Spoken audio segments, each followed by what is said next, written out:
braised rabbit tagliatelle that I'm very excited to try.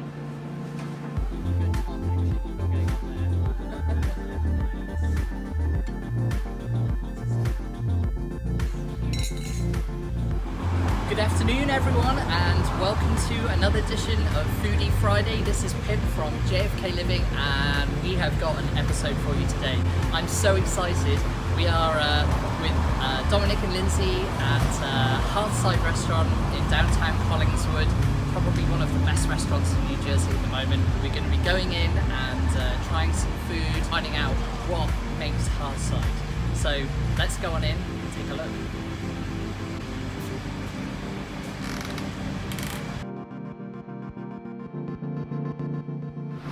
So hi everyone, I'm here with Dominic and Lindsay Piperno, the owners of Hearthside. Very excited to be here today. What did you do prior to starting Hearthside? I was a graphic designer, but I've always been in the restaurant industry.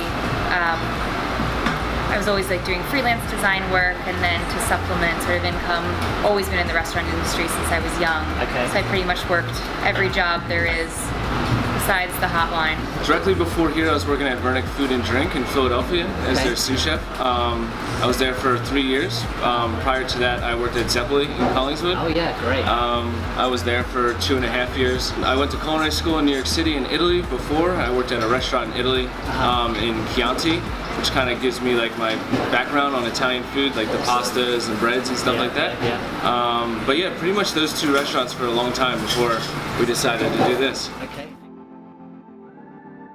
Design of the restaurant has been heavily influenced by you. Would you say that's fair?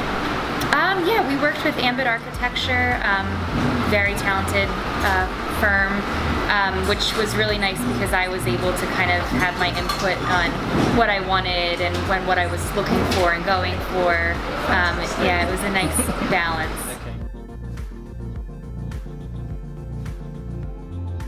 And what made you choose Collingswood as the place to set up the restaurant? We've lived in Collingswood for the past 6 years. Prior to living above the restaurant, we just lived a little bit farther downtown. We talked about Philadelphia briefly, but we thought bringing a city dining experience in South Jersey was probably the best for us, and not really having a bar right out of the gate, doing a BYOB, kind of introducing our food and what we want to bring to this town first. Okay. What was the inspiration behind Hearthside? Because some of your food has got such a wonderful fusion of flavours, like your beef Carpaccio, or the Vietnamese pho or pho flavours, like, which I love. Like, where did all this inspiration come from? Well, we decided like right out of the gate that we didn't want to be any specific genre of food. We wanted to definitely be a contemporary American restaurant because we love to eat Asian food and Spanish food and Mediterranean and all that. So when we started developing the menu, me and all the guys behind like all the line cooks, like, it's just not me. Like, we work on dishes together. The pho just was with all of us working together, and just, you know, we thought it'd be a really cool idea. When it comes to signature dishes that you guys have, what do you think really stands out? What do you think is probably going to stay on the menus? Our wood roasted Gulf prawns with garlic chili butter and house-made ciabatta, which are delicious, by the way. I just feel like they're so simple, and when we have a wood fire oven, we should showcase being able to use it. Then the orecchiette with fennel sausage, broccoli rabe, and charred long hots is our ode to the Philadelphia pork sandwich. So that's always going to be on the menu. And then our porterhouse steak, which I know you guys had last time you were in here. Yeah, we did indeed. Yeah, it was really great. And that just that dish represents how I like to cook, because I was trained in Tuscany. They're famous for the bistecca fiorentina. So I wanted to bring that style of cooking to this area, and that kind of just represents like buying high ingredients, cooking it on open fire, and just letting the actual, you know, the protein shine instead of like trying to do too much to it. For the most part, we just want like that smoky element. We don't want to add too much flavor to anything. When you start doing the mesquite and apple, it starts changing the flavor profile. So for the most part, just oak, because it burns very, very high heat and then it has great coals. And we're actually going to be cooking a dish later today, the braised rabbit tagliatelle. Yeah, very excited about that. Yeah. We brought some wine along to have with it, so that should be really great. Yeah.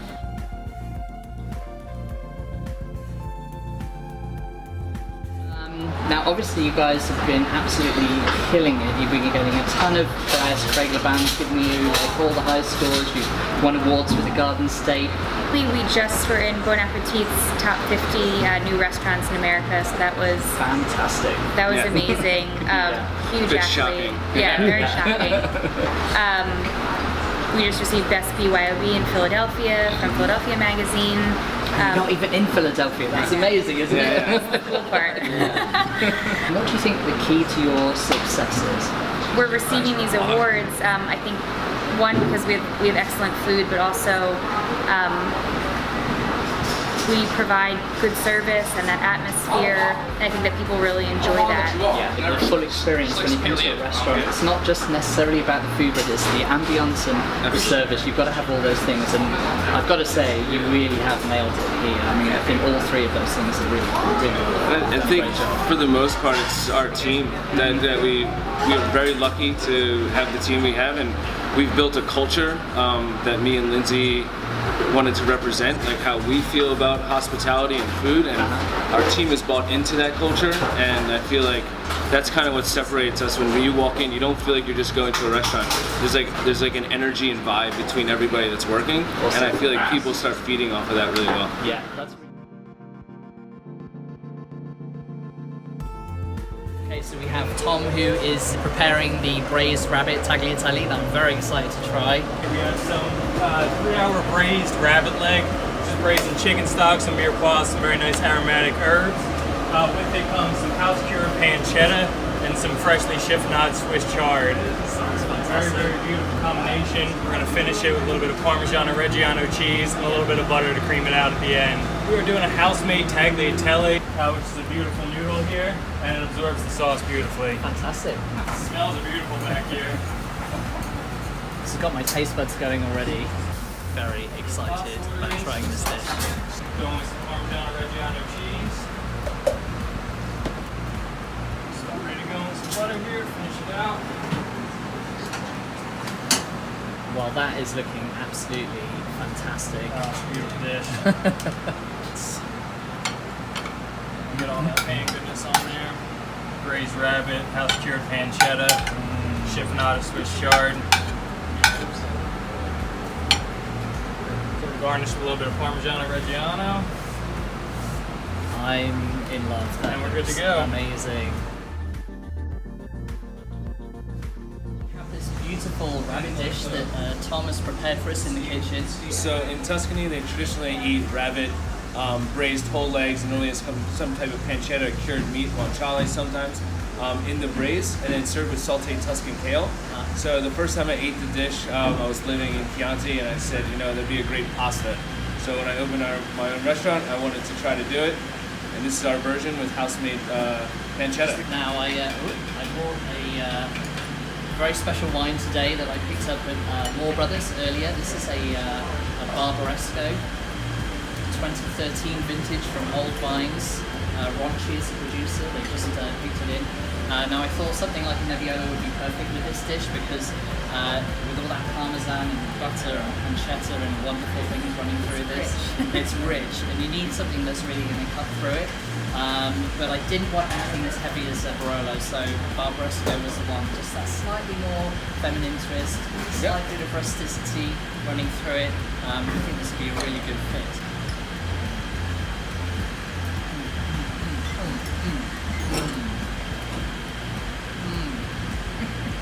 It's really wonderful. Like, the richness of this is fantastic. There's a little heat running through it as well. It's an absolutely superb dish. And that's a really fantastic pairing with this wine.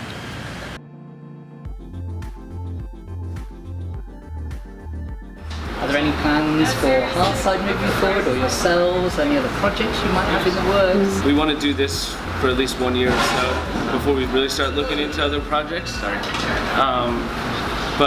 Yeah, definitely just absolutely always staying in South Jersey though. That's something that we've always decided that whether it be we open like a bar or we've always said like opening a really cool cocktail lounge would be really fun. Yeah. There's places in Westmont that you can get a good drink, but there's not like handcrafting cocktails. Yeah. And I think that that's something that we definitely want to dive into. That's our next our next sort of. Yeah, so that we don't know, we don't have anything in the works yet, but it's all just in the head right now. So dot, watch this space. Yeah.